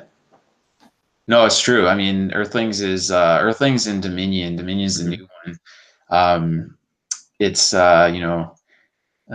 they're both like super eye-opening. And I told Sean Munson I've watched Earthlings like 17 times or 15 times, and I'll just watch it again and again with like different people, like Hmm. just kind of sit them down and let them download like that into their brain, like that, all that torture and suffering that's really happening, right? Yeah, you can unsee that. Yeah, and I'll do it, like, just because, like, especially if you can sit down with people and get them to watch it, like people who are very talkative too, and like people that like sort of like we were saying with like Howard Lyman, people that will influence other people and stuff like that. Like if you can get them to sort of engage in that kind of thing, like it's really good if you can get people who talk a lot, because then they talk to other people and blah blah blah. Exactly. Like that's how, word of mouth, people, start talking about things, and then it starts to, gain traction. And but yeah, it's like a really sick documentary of the truth that's really happening, and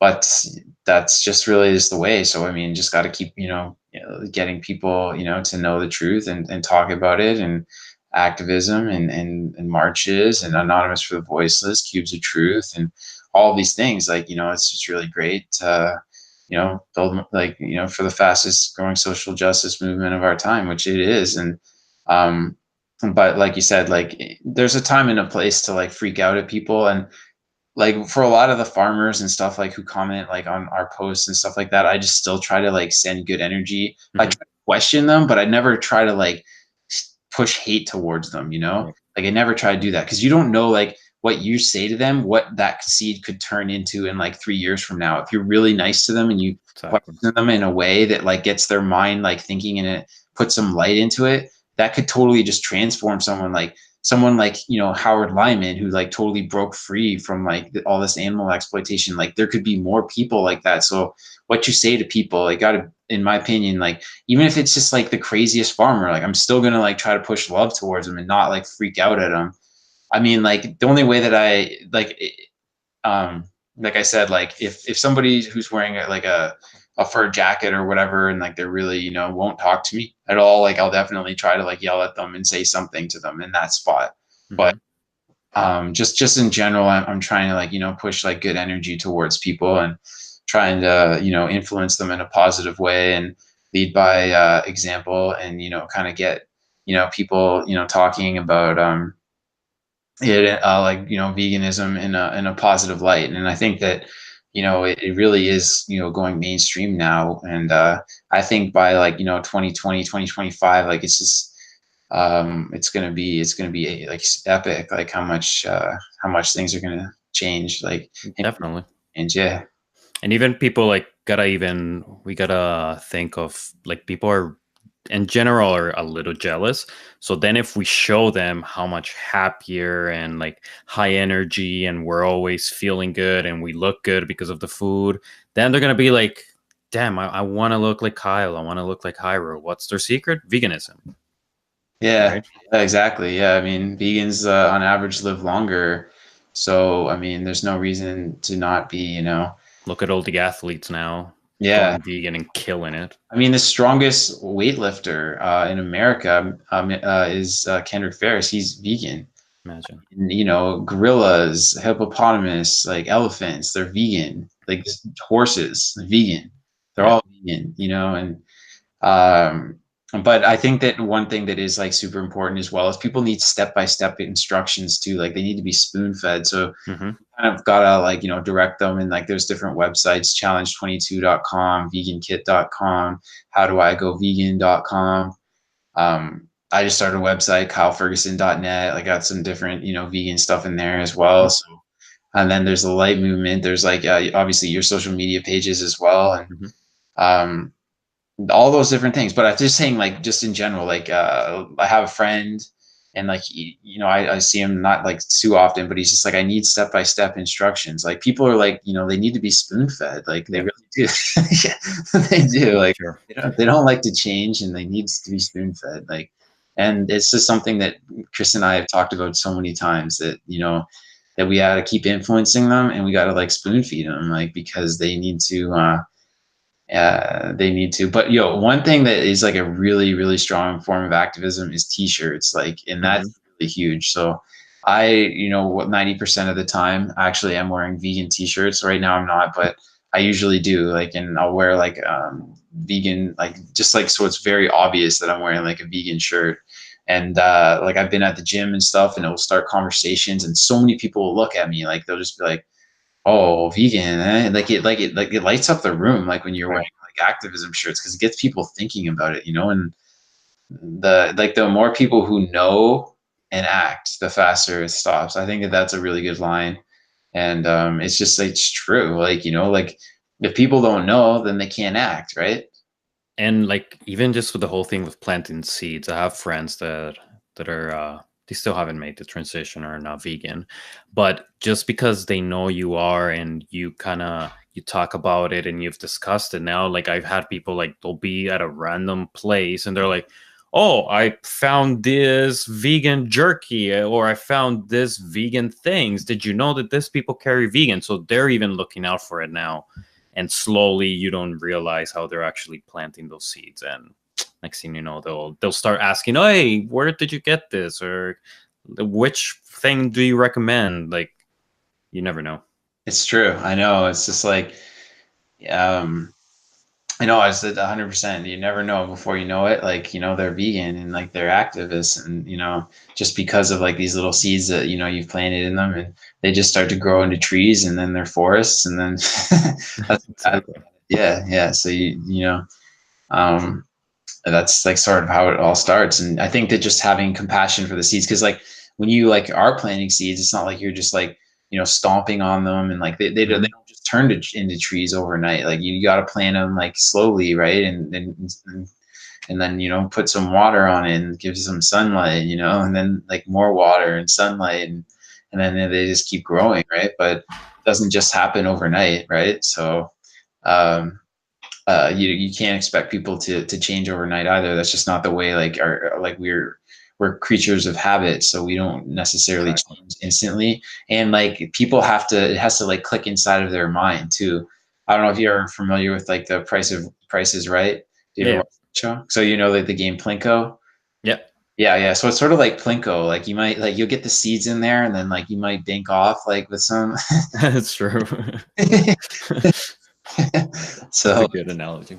yeah, you might, yeah, but yeah, for the most part, um, yeah, you just gotta, keep, I think that love is like an important thing, and as well, like, not like, being judgmental and on people's, not influencing them or whatever, and being compassionate and to a certain degree. Like I know that like it's just the way that like they're sort of been conditioned and stuff like that. But if we can, just get those seeds in, like like I said, like or like we were talking about, like the T-shirt, like just like Mhm. getting them to look at that, because like a lot of people will just like Google like when they see stuff like that, and then it just Yep. gets them thinking about it, and you don't even know. Like I was doing activism in Vegas, and then I shook hands with Lamar Odom, like the ex NBA superstar, and Mhm. I gave him a pamphlet, and you don't know where that's gonna go. Like that Right. guy, that guy's got like a lot of followers. Like he has a huge influence on people. Like um, I met like uh, I don't know, like I met, well, yeah, I obviously I met Danny Reese, but like that guy owns Canada Goose, but I still talk to him just because we were doing activism. You never know, he might pull out of the fur industry one day, like just because we keep influencing him. You never know.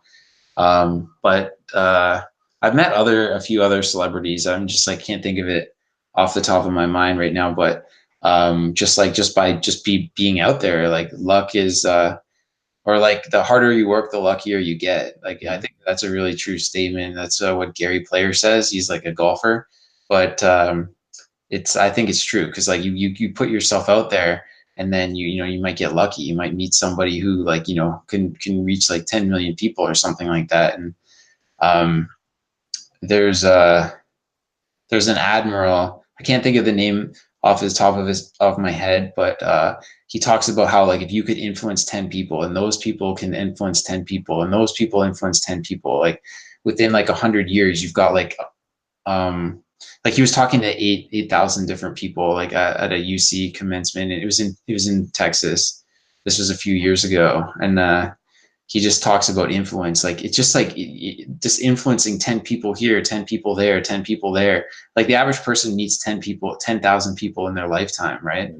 But that's what he was also talking about too. But if you can just like influence 10, and those people like in 100 years, like it just flips over. Like And it. within those people too, you always have the like you never know within even a group of just 10 people, that one person might go out and actually be exposed to millions. So then like it exponentially grows faster and faster. Oh, totally. Yeah, I know. And that's what I was just saying, like exposure and putting yourself out there and working hard and like, yeah, I mean, just like towards it and being relentless and being infatigable and knowing that like we're making a difference and knowing that we could bank one day too. Like it's possible that, we hit that one person that like decides to just like pull the plug on like, a huge thing, like the owner of Safina Meats or something like that. Like if we could change that guy's mind, that would be massive. Like that guy is huge to get to go vegan. Like that guy, like, and there's just no reason. Like eventually, it's just gonna absolutely 100% have to change. But we just don't want that to be before it's like too late. Yeah.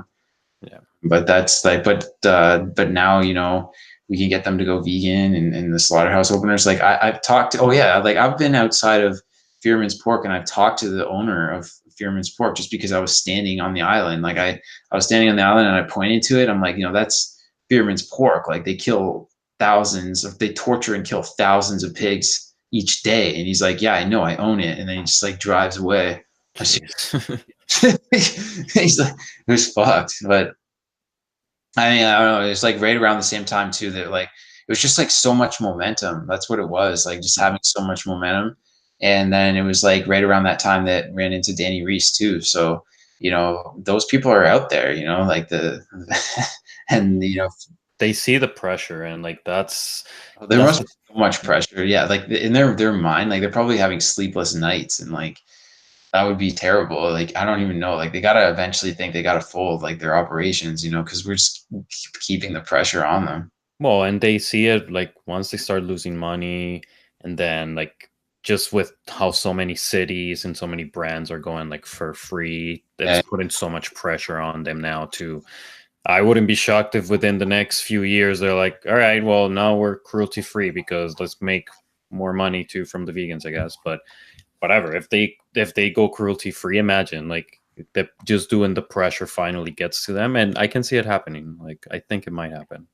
yeah, I know. I definitely, and I think that like believing too. Like we got to believe, and then we got to encourage other people to have like the same sort of belief too. Like, I mean, I believe because I think it's rational. Because I think like with our social media reach, like all combined with everybody, like if we're posting good content, I think that will just attract more people, and I think that that's like a really good thing. And I think that it's getting more mainstream in the media. Like it's becoming more and more like acceptable, but like more people are like learning like, oh, like plant-based is the way, like, or like vegan is the way, like, like it's sustainable and like there's no slaughterhouses involved. Like that's a huge thing, cutting out like all slaughterhouses, like no slaughterhouse food. Like that's crazy. Like, like it's crazy. And but I think, that it's all super important. And we just gotta do like everything, our best that we can, and just encourage as many people as we can, and influence as many people as we can, and then like 11% is like not impossible like to get to. I really Definitely. don't believe it is. Like 11% is possible, like and that's why like I wrote this book. I was hoping to increase that percentage like a little bit. And you will. Talking about the book, who's like your? Do you have like a main audience target that you had in mind as you were writing it, or this is like anybody can pick it up and doesn't matter whether you're religious or not? Like, Yeah, anyone could just pick it up. I mean, it touches on, like human rights, animal rights. Like, it's not just all about, it's sort of just like the bubble that I was sort of living in, and like that hmm other people live in, and like the just different stories about famous people, and or like I said, like Nikola Tesla, Thomas Paine, Swami Vivekananda, the Wright brothers, some other stories, and then, like I said, about Mother Teresa. So, like, literally anybody who wants to seek kind of truth or like expand consciousness, like read about something that they've like almost certainly never heard of, or like sort of would have probably been blindsided like their whole lives and never would have thought about this stuff unless like this came out or whatever. I think that it would get like it really everyone like should like would benefit from reading this book. I don't think that like anyone wouldn't. So I think that it's best if younger generation reads it though, honestly, because we sort of talked about that earlier. Like the older people get, the less likely it is that they will change. So they're just like so sort of degen and like set in their ways. Like yeah, they're just like not like I don't know if it's just like they're like their brains just are incapable of changing or they just don't really care that much. So I would think like, you know, the younger generations would be really my goal, and try to talk to like, you know, the younger generations about it and stuff. And so that I think is really important. So I think that that's a, you know, great thing. And but I just really wanted to get it. Like, I mean, I want obviously Justin Trudeau to read it because I know that like he's, you know, he's a pretty religious guy and stuff like that. But I don't know, like it'd be sweet, like, you know, just get as many people to read it as possible. Like maybe, you know, Justin Trudeau's opinion about like animal agriculture industry just in general would change a lot if he read this book, because he's probably not looking at it the same way that I'm looking at it, right? And I would definitely want him to read it. Or like world leaders, like wanted like Donald Trump to read it. Like that's what I really care the most about. Like, but yeah, I mean, I just wanted, you know, just kind of get it out there and talk to people about it, and know it's available now. And but yeah, I mean, it's I think that I think that it'll have a lasting impact. And that's why, like, you know, I wrote it to with the intention that it would be like a book that lasts for like a long time, you know, like it could last, like, you know, and start a revolution. And then those are the two things that I was really thinking about, because the animal agriculture industry's just got to go.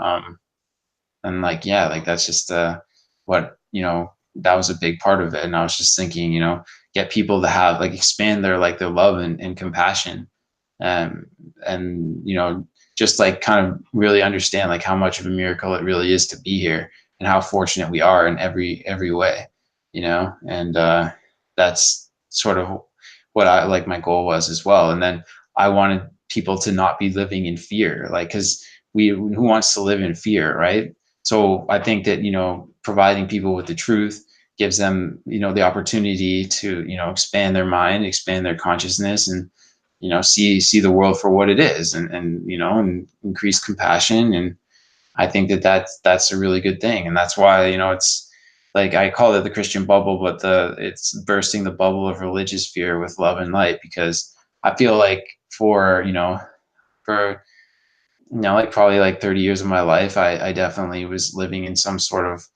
like a little bit of religious fear, you know, because just the way that I was raised, and it was outside of my control, right? But it's a very powerful line to tell somebody that, like, if you didn't believe or you don't believe, that you have to pay forever, you know what I mean? But I really wanted to question them, because like there are people out there, and there have been people that, you know, have questioned divine authority, but it's not like super fresh, and there's not like a lot of people who have done it and have been super outspoken against this stuff. And I mean, the average person, like, yeah, the Bible is like the most read book like in history, but I don't really know that many people like personally who have read it like a lot and been able to understand that there's like a lot of really sick lines in there, and like they should be taken out at the very least. Like, there's no reason to, you know, say that it's okay to sell your daughter into sex slavery.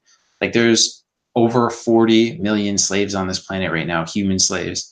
There's approximately 4 million people are in sexual like slavery or like sex trafficking, and 99% of those are women.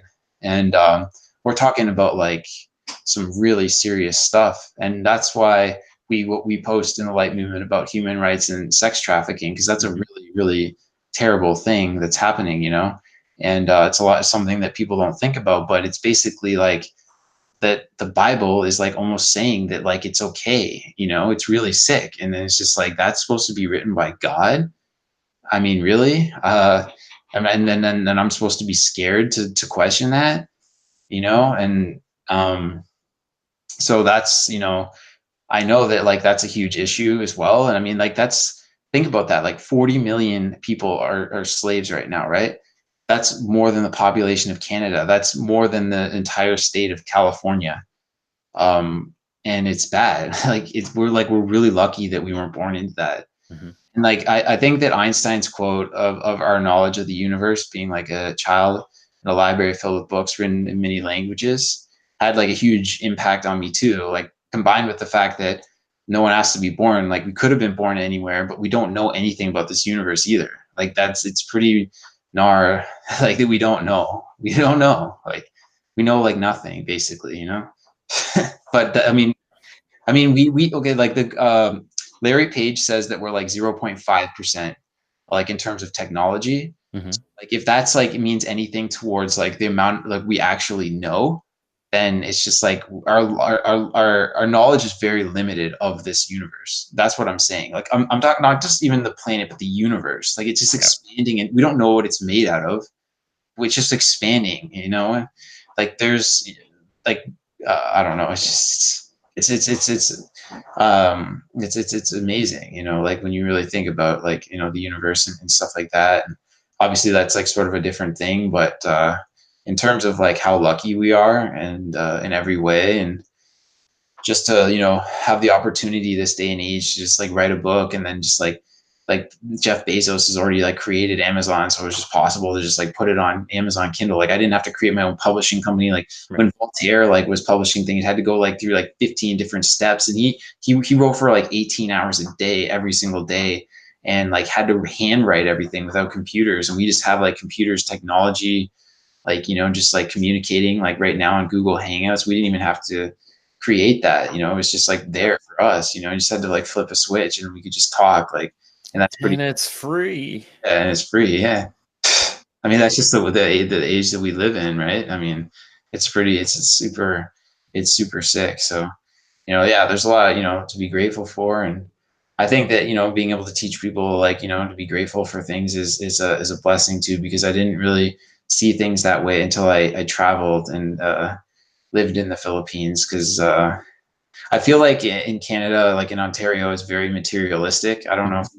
if you've noticed that, but like I'm just, you know, I'm very grateful for like little things and having the opportunity to eat 3 meals in a day. Like that's a huge blessing. Like a lot of people don't get that, you know? So, and just being grateful just to have like the opportunity to eat food. And I don't know, I don't really care as much about like material things as I once did. I care more Yeah. about, you know, making the world a better place than I do like what other people think or whatever too, right? I'm just trying to just like, you know, push energy out into the Yeah, universe. I'm in the same path, Yeah, man. Like, yeah. and yeah, it all started with veganism, and then yeah, you start wanting to live more simple, like Yeah, not material things. As long as I have my camera and my laptop that I can create content yeah, and have some nice vegan food to eat, some veggies and fruits, I'm happy. Like that's yeah, all I need. yeah, exactly. Yeah, I mean, it's not like I don't, yeah, exactly. I don't need to, you know, care about like what, like, you know, like material things or whatever. Like, you know, I get like, you know, my, you know, happiness and joy and stuff like that out of, you know, like raising awareness and, you know, having opportunity to be on like this podcast, you know. I'm super grateful for that, you know, and being able to, you know, connect with people and raise awareness and yeah, like, you know, exercise and be outside and being like, I think the best country in the world overall, Canada, I think Yep. it is. You know, that's like, we're very, very, very, very fortunate that we have all this opportunity and, you know, and, I think that, all those things are super, super, super great. And, you know, every day is, you know, blessing and just trying to, you know, make the world a better place every day, you know, that I was here and know that I made a difference. Cause I think that, it matters more and more because like you know every minute counts, every second counts, you know. We never know like you know how long we're going to be here for. Like I said, you know, with my like one of my good buddies, you know, like a few of my good buddies have passed away in the last year. Like you just never know like how long you're going to be here for, you know. And I think that it's important to understand that like with perspective as well, like you know that there's an urgency to you know make the most of the time that we have here. And Hmm. I think that I'm putting it to good use with you know doing activism and you know like writing this book and um, you know work with the light movement and stuff like that, and you know marches or different activism or talking to people or sending the emails to people and all these different little influences, you know, they all count. And that's why I like I was saying, I recommend that book and Charlie Munger recommends that book, or he recommended first. And Robert Cialdini is like a boss like for writing that book about influence and like just understanding like how people are influenced and how people think. And I think that's pretty sick. Yeah. Yeah, man. I want to acknowledge, yeah, your efforts on activism. You've always inspired me, and like watching your solo disruptions with Chris, like at Dairy Queens and stuff, and seeing it actually being effective in real time too. Like I remember it was one guy was walking in, and you guys said something. He heard you guys, and then he just turned around and right out. And I'm like, yes, planting seeds, changing people on the spot. Yeah. Um, I'm so happy that you wrote this. Congratulations on writing your book, and everybody check it out. I'm going to put the links below. Check it out. It's going to be on Amazon, and I'll put all his social media links so you can follow everything he does. Check out his Facebook, check out the Light Movement, and I can't wait to. I gotta read this. Like, I'm very excited to read it. All right, yeah, man. Yeah, for sure. Yeah, thanks a lot, man. That was a great time hanging out. Great Google Hangout for sure. Yeah, Happy man. it's part of it. Yeah. Thank you guys to everybody that joined in. If you're just listening on Google Podcast or Apple, wherever it is, thank you so much. If you want to see a video of this, it's going to go on my YouTube channel. And if you're watching on YouTube, thank you for tuning in. Don't forget to subscribe, like, and comment. Leave a comment to suggest other guests. If you have any questions for Kyle, you can leave some comments there. And you can follow him. Tell us how to find you online. Vegan Nar on Instagram. So that's like VEGANGNAR. Facebook, I'm Kyle Ferguson, as well as the Light Movement. The Light Movement, it just has like a black picture with a candle. It's got about 83,000 followers now, and that's like a lot because of my great friend Chris McGinn, who's just like utterly relentless, never stops, like unbelievable person, unbelievable influencer, and I'm happy to be part of that, whole like organization. And actually, Suzanne Gates as well. She's also a part of that, and she helps. And then there's other people as well that post in there. So yeah, and Jairo, you also post in there as well, and that's just also great. I mean, you could always post in there as much as you want. I mean, we're always looking, to build more momentum for sure. But yeah, it was awesome being on this, the Google Hangouts, and I'm very, grateful and want to continue to, just keep making the world a better place for sure. What'll be your message? Two last messages. A message for the non-vegans that might listen to this. What would you say to them? I would say, put yourself in, the shoes of like these, innocent, beings that, never chose to be born into these horrific conditions where like, they're enslaved, they're beat, they're exploited, they're, abused. And I would just say, that, think about, future generations, think about, the oxygen on the planet, and make the conscientious choice, and do your research, and go vegan. And to vegans, I would say, keep the momentum going. We got a lot of momentum now, and, keep spreading love and light, and, let's continue to make the world a better place and get as many people as we can to go vegan and have a revolution and a conscious shift, and as many people as possible. Amazing. Thank you so much, Kyle. Thank you guys for tuning in. Don't forget to follow us on all of the social media platforms. Leave the links below. And if you're listening to this, don't forget to rate it and leave a review. Thank you guys. Peace.